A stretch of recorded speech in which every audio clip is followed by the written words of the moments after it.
You wanted the best. You've got the best podcast. The hottest podcast in the world.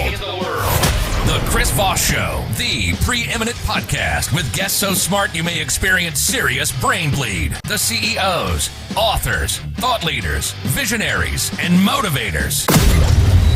Get ready. Strap yourself in. Keep your hands, arms, and legs inside the vehicle at all times, because you're about to go on a monster education roller coaster with your brain. Now, here's your host, Chris Voss. Hi, folks. Voss here from the ChrisVossShow.com. Ladies and gentlemen, the Iron Lady sings, that makes it official. Welcome to the big show. As always, the Chris Voss Show is a family that loves you and doesn't judge you, at least not as harshly as the rest of the world. Go to goodreads.com/Chris Voss, LinkedIn.com/Chris Voss, Chris Voss 1 on the TikTok, and all those crazy places on the internet. Today, we have an amazing young man on the show. We're going to be talking about his new book that's out May 6, 2025. It is called 1,000 Natural Shocks. Omar Hussain joins us on the show today. We're going to get into it with him and talk about his new book, what's inside of it. Omar is a writer from the San Francisco Bay Area, living in Ann Arbor, Michigan. He holds an MFA in creative writing from NYU. His debut novel, 1,000 Natural Shocks, was recently named by Seattle Times as a thrilling debut to pick up the spring BookBub as one of the best mystery and thrillers of spring 2025. Goodreads is one of the 2025's biggest mysteries and thrillers. Criminal Element as one of the unmissable mysteries of 2025, and a Strand Magazine's best of spring pick, and one of Murder Mayhem's most anticipated mystery books of 2025. His short fiction has been published in over a dozen literary journals, including Jellyfish Review, X-Ray Magazine, and Dream Noir, among others. Welcome to the show, Omar. How are you?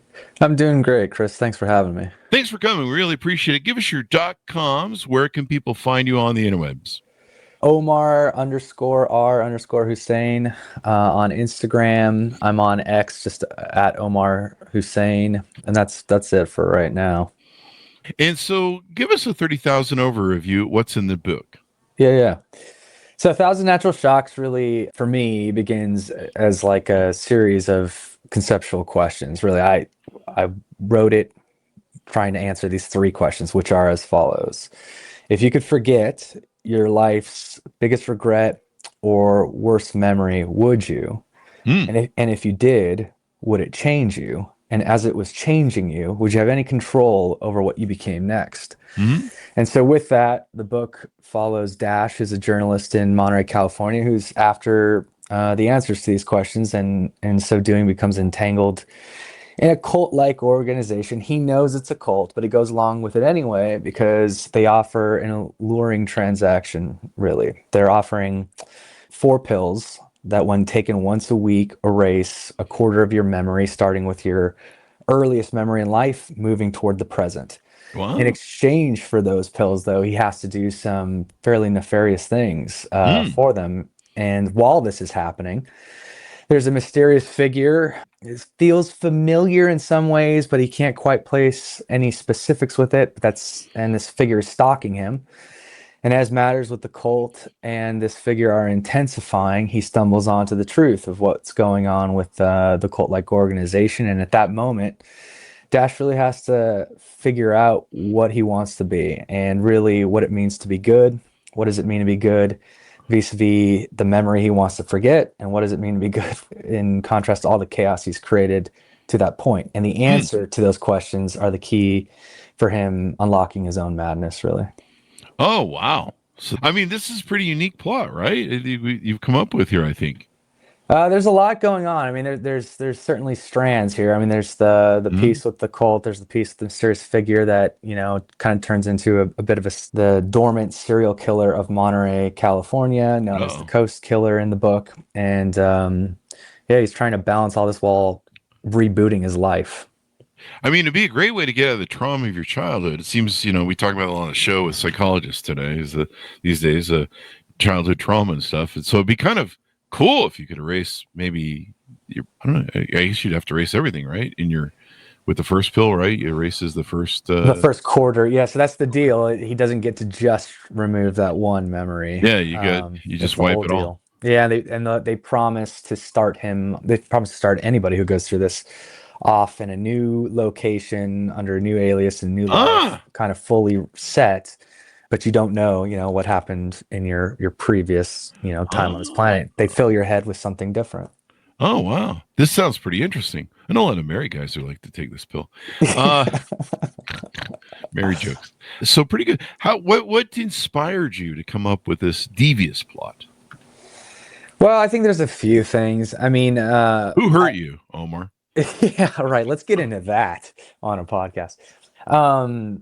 The story was sort of a part of the story, the part where there's this mysterious figure stalking him in Monterey, California, which is where I lived for about 6 or 7 years.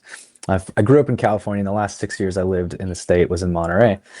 And, everyone thinks about the town in a very idyllic kind of coastal, beautiful beach setting, awesome houses overlooking the ocean kind of thing. And that is true. Yeah. And it is kind of a very soft landing spot if you can manage it. But there is something super gritty about Monterey. It gets really creepy at night. And Really? I always thought that if you positioned the area well, it could serve as excellent setting fodder for a story like this. And one night I was out walking, and I don't do it so much anymore, but I used to either run or go for walks like 1, 2, 3 in the morning. Mm-hmm. And I was checking out this used car dealership in kind of right on the edge of where Monterey and the next town over, Seaside, reside. And as I was walking back, I kept hearing something behind me, and I kept your mind starts playing tricks. Yeah, on you're you. like, it's just. And I swore I saw a figure, like the outline of a shadow, kind of crossed over back behind the main dealership's building. And then I thought that was funky. I crossed the street. I kept going. I kept looking over my shoulder. I saw it again one more time, and that was it. And I just thought, well, that's maybe a short story or something. And I kept it in the back of my head. And the more I thought about the premise of trauma or regret, and the idea, well, how far would someone be willing to go to get rid of these things? Or what would they be willing to do, right? Correct. How much would you, if there's a selling your soul element to it, what would you be willing to trade? And kind of reminds me of that button. You ever see that? There's kind of a little movies that go around, and they're like, if you press this button, you'll kill a random human being, and then the person hits it. Before I remember this movie. I didn't see it. It was in the mid 2000s. Yeah. And the people hit the button. You're like, wait, I didn't tell you what you get. Yeah, right. And then they hit it a couple more times, and they're like, stop it. You're killing people. Certain people just press it as many times as possible to get rid of the 1 or 2 people they want out of their lives. I mean, can you give the pill to? I don't want to blow any plot lines or anything, so stop me if that's not right. But can you give the pill to maybe people you don't like? There's no there's no drugging. I'm thinking I could give this pill to my siblings, and they might forget that. Right. Yeah. That, or I really need to forget I had to be raised around them. But you can write the sequel then. Yeah, I this sounds like this is a series here going on, Yeah. Part 1 and 2. You can drug other people with it. Oh, that's going to end badly. That takes a whole date rape drug to the next level if you're erasing people's lives. But I don't know. I run a big dating group of 5,000 people, and a lot of, like what we talk about in the show, is the way people is shaped by what happens in their childhood. Mm-hmm. So now, I guess let me ask this in the book. This may be hypothetical or just for fun entertainment, but if you get rid of that portion of your life, do you change as a person, or do you become that other person that they set you up with? Well, that's kind of the philosophical question that undergirds the book. I mean, so not to get too nerdy here, but one of the things that I thought was super interesting is, with existentialism, the crux of it is we exist, and then our experiences determine who we are, right? But what happens if halfway through our lives we removed our knowledge of those experiences? Then what are we? Would there be any traces of it that would still persist even if you got rid of it? And so that's what the book's on a very thematic level trying to figure out. This would make one of those wild movies like Inception. Was it Inception?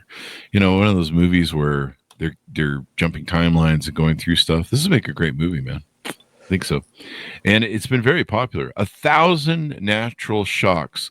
Can you allude to us, tease out, or tell us what the title means, or do we need to buy the book? No, I can take it to a certain line without spoiling anything. But really, I mean, it's actually not mine. I stole from William Shakespeare. It's from the famous Hamlet soliloquy, the to be or not to be one. It's like on the 6th or 7th line. Uh-huh. And it's the 1,000 natural shocks of grief and sorrow. And yeah, I mean, that was probably like the 59th title I had for the book. Yeah. And it was the one that stuck there. And once you read the book and you get past a certain point, like the parallels between Hamlet and this book, I think maybe, I mean, there's not a ton of them, but there's a couple very key ones.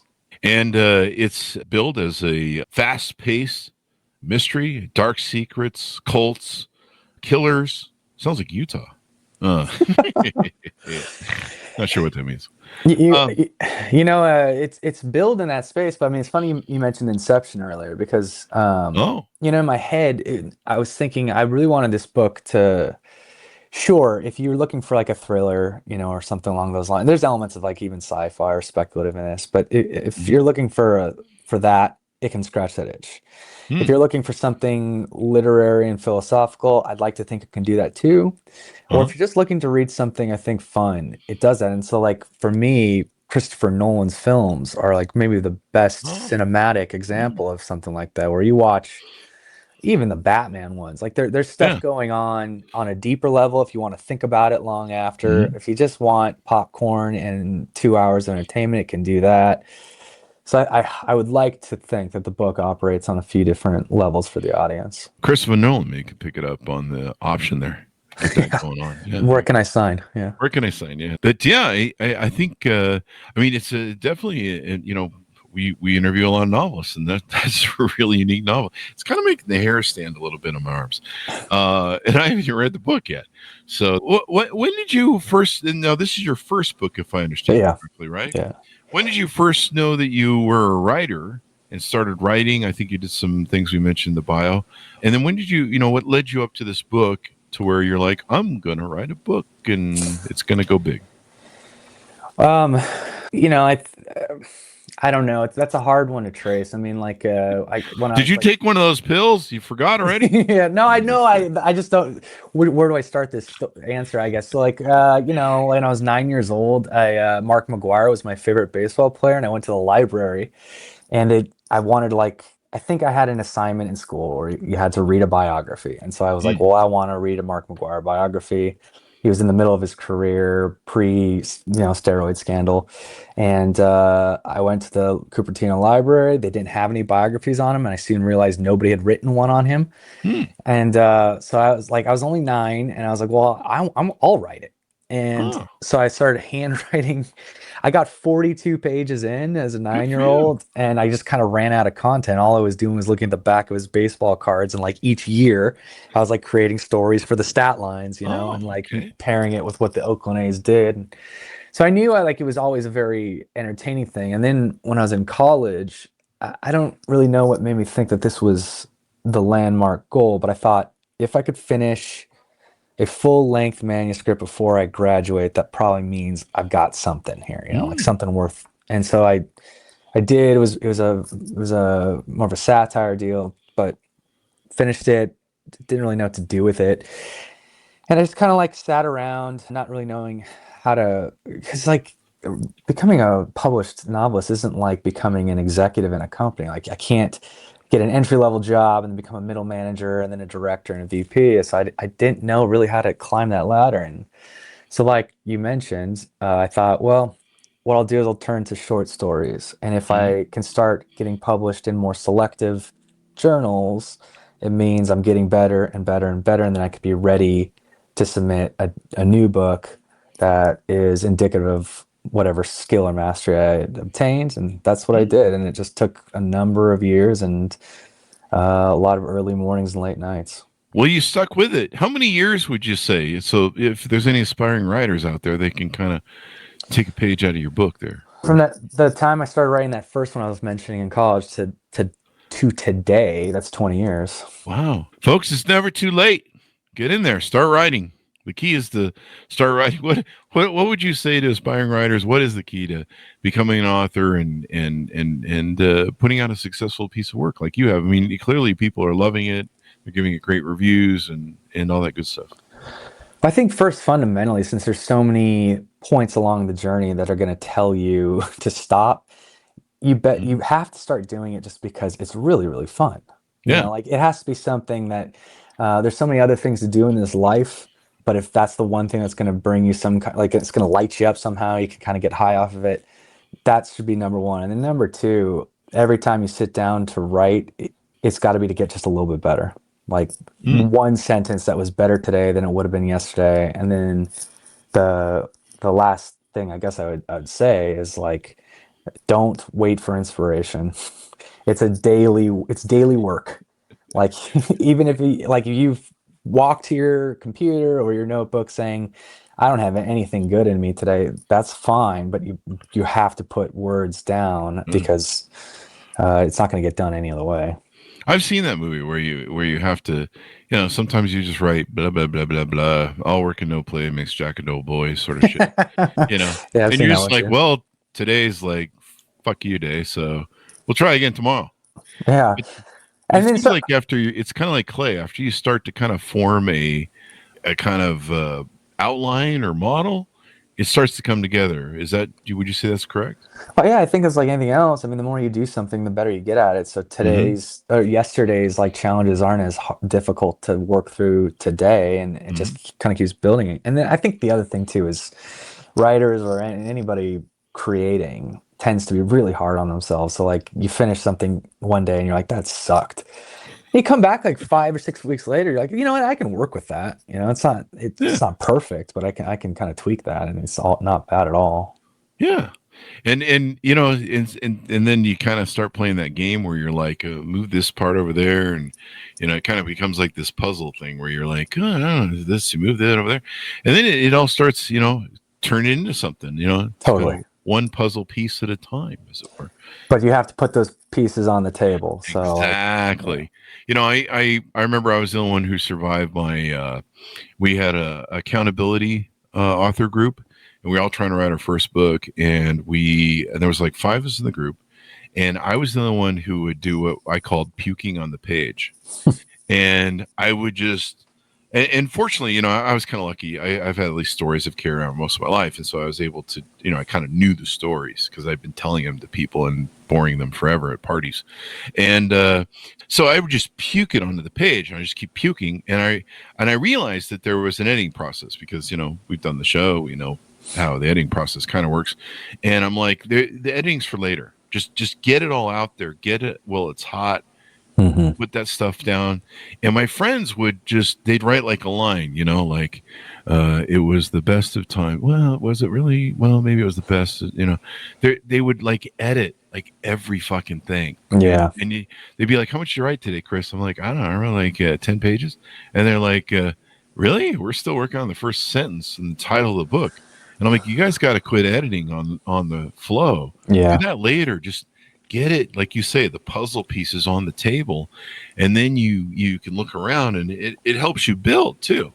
Like it helps you fill in all the pieces and connect the dots, as it were. And I was the only one who survived that accountability group. They were all gone within about a month or two, and eventually, I think one of them put a book out. I think the other one's going to put a book out soon, 5 years later. But no, hey, no shame. Yeah, just get it out, man. That's all that matters. It doesn't matter how long it takes. But yeah, it was really interesting to me. And so I always tell people that advice. I'm like, puke. I call it the puke process. Just barf it onto the page. All the comment, like they would worry about where the commas and the periods were and whether or not the first thing was capitalized. And I was just like blasting shit so much that I'm like, what did I write here? It's completely misspelled. Totally. The other, one thing too is like I think the paralysis by analysis kind of thing that you're talking about happens a lot too when people are like the project or the book they're trying to write right now in their minds is the only thing they're ever going to write in their life, and it's just like, the mistakes you make on this project are going to be why you're successful in the next one. So it's like, try to think of it as like the long range too, like you have to make these mistakes in order to get better. So just go. Yeah. Just make the mistakes. It's kind of like entrepreneurism. Like when we start a company, I would meet people. They're like, "Hey, I'm going to start a company like you, Chris." I'm like, "Well, do it." And they're like, "Well, I have to wait till everything's perfect. Everything's lined up and right, and I want to make sure that if I start it, it's right." And it's like, no, you have to get in the shit. You have to jump into the pit of lions and whatever, and figure a way out on the fly. And that's the only way you're going to learn. And then plus it's problem solving. I mean, imagine writing books is a lot like problem solving in a business. You're constantly solving problems that advances. You're like, okay, well, where's the plot line go from here? Where's this character, yada, yada, yada. And so you got to get in there because it's really just that. That's what it all is a process of problem solving. Definitely. And so good advice. Sounds like you have it as well. Well, I learned it from business. So, I've started a company or two and gone broke doing a couple. What else do we want to promote while you're here? Is there any other things you do maybe on your website? Any advice you give people maybe in consulting or coaching? Anything more we want to promote for you? I have no more advice to give and no coaching to offer. I pull my book out. The problem with writing a book is as soon as you launch it on launch day, they go, so what are we doing next? Oh, I know. Yeah, right. Or like, when's the You're just like, I just got here. I just got birthed.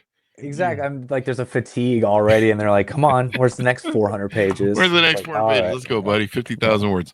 So that does lead me to my next question. What's the future? Is any books coming down the pike? Anything we want to tease out for future projects? For sure. I kind of see the writing career kind of bouncing back and forth between darker stuff, lighter stuff, and so I'm wrapping up a book right now that I think is gonna, more toward the lighter stuff, but it's still a ways away before I give my agent and I start working on it. And that being said, when it comes to 1,000 Natural Shocks, there's room for that story as well if people want it. Yeah, I got the title for your second book. What's 2,000. Yeah. Yeah. I like it. Double the shock. Double the shock. They do that kitschy stuff in Hollywood. I want to see it picked up and brought to the big screen because I think it'd be fun. Like I said, I got a little hair raising on my arm just from the plot line alone. Yeah. There's only maybe 5 authors that have done that to me where they prescribe their plot for me, and I've just been like, I'm too scared to read it now. So it's all right. It won't be that bad. I'll live. Yeah, you're right. So Omar, give us your .coms. Where do you want people to find you on the interwebs as we go out? Yeah, Instagram is really the best. It's Omar _R_ Hussain, and it's all right there for you. Well, thank you very much, Omar, for coming to the show. We really appreciate it. Thank you, Chris. Thank you. And folks, order up his book wherever fine books are sold. It's getting lots of good reviews on the Goodreads there and the Amazonian. Go check it out. 1,000 Natural Shocks, out May 6, 2025. Thanks to for tuning in. Go to goodreads.com/Chris Voss, linkedin.com/Chris Voss, Chris Voss1 on the TikTok and all those crazy places on the internet. Be good to each other. Stay safe. We'll see you next time.